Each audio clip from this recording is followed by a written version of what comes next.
Hi guys! For today's video nga po, pupunta nga po kami sa kasal ng pinsan ko. Hindi nga ako sana pupunta kaso sayang yung pagkain siya. So ayun guys, nagbibihis na nga si ate nyo at jacket nga lang po ang susuotin ko. Malamig kasi ang high. So yun, nagsusuklay na nga ako at napakalat ng buhok ko nga sa kakatali kaya pinalit ko na lang ang pagtali. Baka kasi magmukha akong multo nito. Baka pati yung multo matatakot na sa akin kaya binalik ko na lang yung tali ko para hindi buhaghag yung hair ko. At yun, malapit na nga ako matapos sa buhok ko at napakahirap naman taliin itong buhok na ito. Yun, lumabas na nga ako sa kwarto ng kapatid ko. At pati si mama nagulat sa akin paglabas ko. Punta na nga ako sa aming lababo para magtutubrush. Baka nga ayaw na nilang lumapit sa akin sa baho ng hininga ko. Baka pati yung langaw ayaw nang lumapit sa akin. So yun, malapit na po ako matatapos ng toothbrush ko. Bango na nga hininga ko. Pagkatapos ko, pinagdadala ko na yung mga gamit ko. Grabe, ready na po si madam yan. Madami pa akong dala kasi gabi nga po kami pupunta doon at 2 oras pa kami aabot doon. Parating ng sasakyan namin ay pumunta agad ako doon. At umupo agad ako at grabe ang sakit ng ulo ko dito. At van nga ang aming sinakyan. At syempre, nagdala nga ako ng charger, candy, pagkain, at marami pang iba sa bag ko. At pati nga tubig. So yun guys, papunta na nga kami sa Davao at malapit 3 hours kami umabot kasi nawawala kami kung saan banda yung bahay na ikakasal. Pagkarating namin ay agad akong kumuha ng pagkain. Grabe, pagdating ko, pagkain agad ang kinuha ko. Yan, ang damot mo girl. Yan, wag nang mahiya-hiya girl. Kain lang ng kain, basta kain, walang Pagkatapos hiya. Nga kaming kumain, ay agad kaming sinamahan sa tulugan namin. Grabe, sa sobrang dami namin para kami sisit dito na sumisikip. Sobrang dami namin, hindi ko na alam kung saan ako banda matutulog. Pagkahanap ko ng tulugan ko, ay agad ay naman akong natulog para gumising ng maaga. Ako kasi yung mag-hairstyle. Kagising na pagigising ko, grabe, sakit ng ulo ko. At hindi pa ako nakatulog ng maayos dito. Grabe, pati yung paa ko sobrang lamig. Ang tiis lang para sa pagkain. Joke lang po kuya, ikaw talaga pumunta ko dito ay. At pagkatapos ko nga magbihis, pumunta agad ako sa bahay ng pinsan ko para tumingin. At grabe, napakaganda ang social ng kasal nila, especially napakaputik ng lugar na dito. Para akong nagsisisi Cheryl. Yan nga ang bahay ng pinsan. Grabe guys, napakaganda ng gown na isusuot mamaya. Sobrang excited ako. Naisip ko baka soon ako na naman yung ikakasal. Charis! Hi po kuya, nandito pa ako para kumain. Charis lang po kuya. Pagkatapos ko nga kumain, doon agad naman ako matasigaan ko para magbihis. So yun guys, nakabihis na nga ako. Simple lang yung makeup ko. Sa sobrang kabagalan ko ay naiwan nga kami ng sasakyan. Anong lugar nila dito? Di namin alam kung saan kaya nawala kami kung saan kaya lang na nagturo sa amin.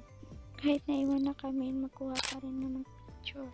Yan na nga ang picture na nakuha na. Naghihintay nga kami dito ng sasakyan ay nagawa pa na aking mag-tiktok. Hindi pa na kontento.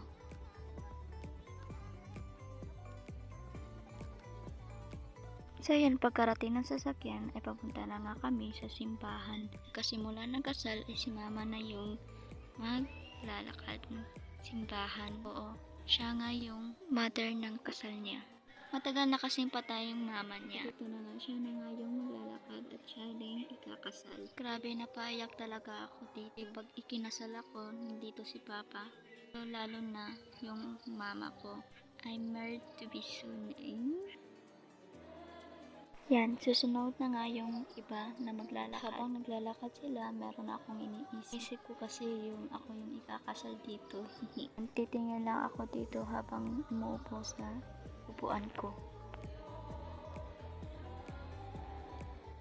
At susunod naman, yung kapatid ng mama ko, yung Mami Ana. At grabe, natutuwa nga ako dito. Grabe, ang cute ng pinsan ko. Halos sila lahat ang mga cute. Tatawa nga ako dito kasi tinawag ko siya, tumingin naman siya agad. Iba to yung mga flower para maganda. Grabe, ang mga cute talaga niya, lalo na to. Sobrang cute. Ito na nga hinihintay ko, sobrang excited. ko at sobrang napaiyak talaga ako. Sabi, napakaganda ng gown niya. Di ko matiis. Sumigaw ako. Grabe, napaiyak talaga ako dito. Di ko matiis, luha ko. Grabe. Maganda pa yung gown. Maganda pa yung nagsusuot. At sa'yo, Ate Mary Rose and Kuya Anthony na nagkasal, pumunta na nga kami doon sa bahay nila kumain. At agad naman akong umupo dito katabi yung kapatid ko. Hintay nga lang kami ng sandali kasi baka meron pang sasakay sa sasakyan.